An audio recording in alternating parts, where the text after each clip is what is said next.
they're playing good basketball right now. They played a lot of games with Eric Moreland. He's made a huge difference in their team. He's really active right now, playing at a high level.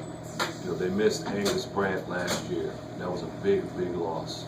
And now he's back and he's playing well. And Cook, their freshman, I think is playing well and making a really good contribution to them. And Roberto Nelson's leading the league in scoring, so we know what he's doing.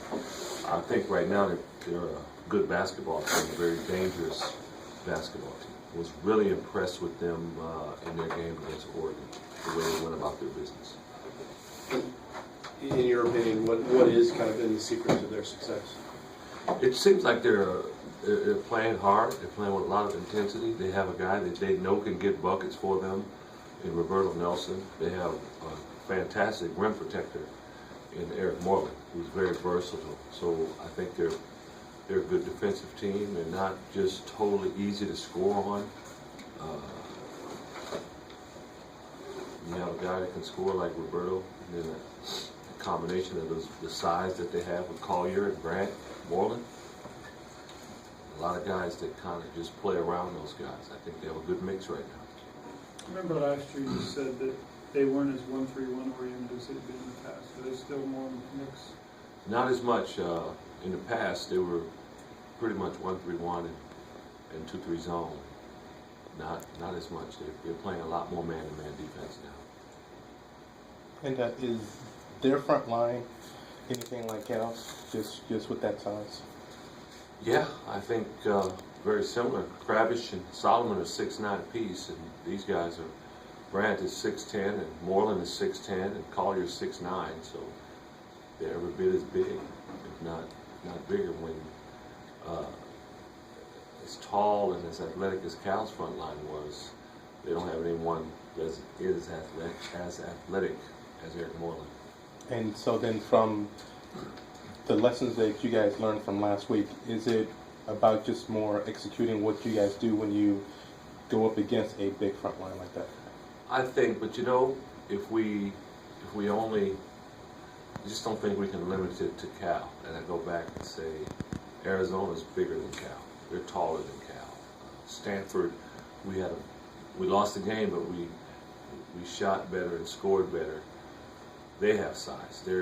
Cal's not the tallest team we've played against, so I can't say, I can't use the Cal game as the measuring stick as to what adjustments we have to make.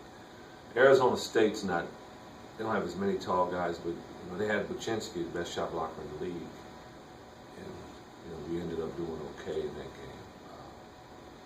So we'll see. Every year we played Oregon State, the game has always been interesting going into it. You know, I mentioned that before. It's just never an easy game for us. You mentioned last night keeping Oregon off the three-point line, or at least contesting when they had looks. Is it important again tomorrow? And they shoot like 41% or something. Absolutely. They get going from three. A number of guys can make shots from out there. They can hurt you. No doubt about it. You said eventually last night you guys were able to kind of break things down as far as Oregon's concerned, just by being more aggressive and kind of doing what you had scouted. Now that you have a sample size, is it fair to say that you kind of go as aggressive as you go? I mean, does that kind of tell the tale? If you're aggressive on offense, you seem to flourish? I think we're always trying to be aggressive offensively. And I think when we look at our league play out of 7 games, I think for the most part we've been aggressive. When we get in trouble is when we start to get away from what we're trying to do in terms of our execution. Maybe we force shots. That's where we get away from. But I don't think we've never not been aggressive. I could be wrong, but I don't think that's been an issue for us when we haven't scored. I think there's some teams in this league that do a good job defending also. You're just not able to do whatever you want to do out there on the floor and impose your will on them. Was that part of the problem last night in the sense that it took you guys a while on the shot clock to get to the point where you felt like you could run offense? Well, last night the problem was at times they were changing defenses a little bit, and we took a little too long to try to figure out what they were doing. In the second half, we were a lot more comfortable with it. So it wasn't us not being aggressive. We were kind of stagnant, trying to. And, you know, teams that change defenses a lot, they can do that too. But we did a better job in the second half adjusting. Is Oregon State the type of team that could also do that, knowing that Oh, yeah. you've seen a mix of them in the past? Yes, they certainly could. Yeah. They've done it in the past. We've played against that. Hey, if I had asked you before the season, who would be leading the league in scoring at this point in time, would you have picked Oregon State Roberto Nelson? I wouldn't have said it, no way, because, boy, he can score. I wouldn't have said no way Roberto Nelson could not. He's talented. It's not a shock that he is.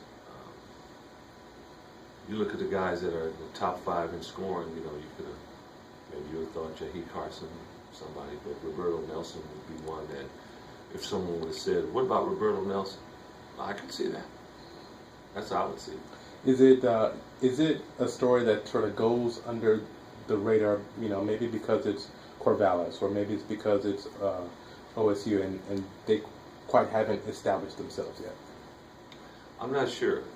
I know that people feel the Pac-12 is up this year, and he's a leading scorer, and his team is playing well right now. So I don't know if that is the case. A lot of people don't realize that. I don't know why. It's interesting though. Leading scorers in leagues sometimes. I mean, if I polled you right now and asked you who's the leading scorer in the Big 12, I don't know if we would know. Who's the leading scorer in the ACC? I don't know who would know. That stuff comes out at the end in awards, and if you're really following the league closely, people would know. I think the people that really follow the Pac-12 probably know that Roberto Nelson is leading. Do you think his season has been a surprise, or is this sort of like a slow build to get to this point? For Roberto? Yes. For him personally? Mm-hmm. Now, I think Roberto came in there. There were other pieces there. You know, he's played with Jared Cunningham and some other guys where, you know, it wasn't his turn yet, but he's always shown the ability to score points. Now, it's kind of his team, and now he's doing it. Defending the 3, Lorenzo, when you guys' first few games, I think it was 6 or 50, and they said, oh, some of that's just luck, or teams just aren't hitting shots. Oregon, I think, was 4 for 15 last night. What are you guys doing, do you think, consistently that maybe you weren't doing before? I think, you know, with the exception of Jason Randall with Stanford and the Cal game, I think we've done a good job of trying to limit penetration with the ball and the switching. I think we're able to get through screens, and if you can't penetrate and kick to someone, and if you're not getting wide open off of screens, that can cut down the three-point looks. I think that's what we've been able to do when we're right defensively. Have you had a chance to see the game from last night yet? Yes. And just your thoughts on maybe CJ shot again and just his performance? The bomb at the end? Yeah, that one. I don't think people realize how difficult. You guys go try this. No dribbles. Do it from the top of the key. No dribbles. And just lift up and shoot the ball. I do that all the time. Well, except for Percy. You didn't say it went in. That is a really difficult shot to make. No dribbles, and you just raise up. Well, not only did he not put the ball on the floor to gain any type of momentum, he had the wrong foot back and just stepped up just a bit to gain his balance, and the thing was nothing but bottom. It was a phenomenal shot. Much harder than maybe it even looked. I know you look at the distance, how far he shot it, you know, wow, that's tough, but it was a special shot. That may be one of the more underappreciated performances. You take CJ's 24 against UCLA when he's a freshman and a half. This performance, I know he had 31 against Colorado, but what he did last night was pretty special. 3 blocks, 3 steals, the baskets he made the second half, the last two baskets I think we made, CJ made those. He defended well. He did a lot of things. It was probably, maybe I'd have to go look, but it seemed like his most complete game since he's been a Husky. And just in the immediate aftermath of that game, you called him one of the best guards in the country, and probably that was just. But when you sort of sit down and think about it, do you think he is? There's no question. No question. He's one of the best guards in the country. And at the end of the year, hopefully our season will reflect that, and the draft will reflect that. When do you think he He's became? really good. When do you think he became a great guard as opposed to a great shooter? I think it's been coming. It took one thing about a label, man. It's hard to take that label off. People were saying last year all he is a spot-up shooter, and I would continue to tell people, whoever is saying that hasn't seen us play, or if they've seen us play, they're not really watching, because he wouldn't just shot fake one dribble pull up, but he was going to the basket. He was bringing the ball in transition. So I think it's been evolving. I would say the beginning of his junior year is when he started really making strides of being more of a complete guard. I know many times you've talked about how you think every time he shoots the ball it's going to go in. But when he has a night when he's, 4 or 5, 5 or 6? I don't remember. Yeah. Is there any time when you see the first couple go in and you see something specific that, okay, you like, this could be a special night for him? When he goes up and he's not rushing it, and he goes up with confidence and it's nothing but bottom, I always think that here comes one of those nights. I always do. Whether it is or not. But to me, he's always one bucket away from going on a roll, getting on a roll, 3 and 4. Makes 3 or 4 threes.